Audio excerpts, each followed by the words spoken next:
సత్యదేవుని సన్నిధిలో వింత ఘటన చోటు చేసుకుంది. 9 జంటలు మళ్లీ పెళ్లి చేసుకున్నాయి. కాకినాడ జిల్లా అన్నవరం రత్నగిరిపై ఓ ఆసక్తికర ఘటన స్థానికంగా చర్చనీయాంశంగా మారింది. గతంలో వివాహమైన 9 జంటలు మళ్లీ పెళ్లి చేసుకున్నారు. తమ మొదటి వివాహ సమయంలో కొన్ని దోషాలు ఉన్నాయని, వాటి కారణంగా కుటుంబంలో ఇబ్బందులు ఎదురవుతున్నాయని సిద్ధాంతి చెప్పినట్లు దంపతులు తెలిపారు.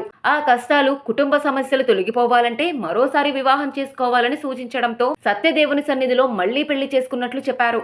మళ్లీ పెళ్లి చేసుకోవడం వల్ల కుటుంబంలో ఉన్న చికాకులు, కష్టాలు, దోషాలు తొలగిపోతాయని వారు విశ్వసిస్తున్నారు. ఈ 9 జంటల్లో 3 జంటలు అనకాపల్లి జిల్లా అచ్యుతాపురం మండలం కొండకర్ల గ్రామానికి చెందిన వారు కాగా, మిగిలిన 6 జంటలు ఆనందపురం మండలానికి చెందిన వారుగా గుర్తించారు. ఇలా ఒకే రోజు 9 జంటలు మళ్లీ పెళ్లి చేసుకోవడం ఇప్పుడు స్థానికంగా ఆసక్తికర చర్చకు దారితీసింది. మీరు చెప్పండి, మీకెప్పుడైనా మళ్లీ పెళ్లి చేసుకోవాలన్న ఆలోచన వచ్చిందా?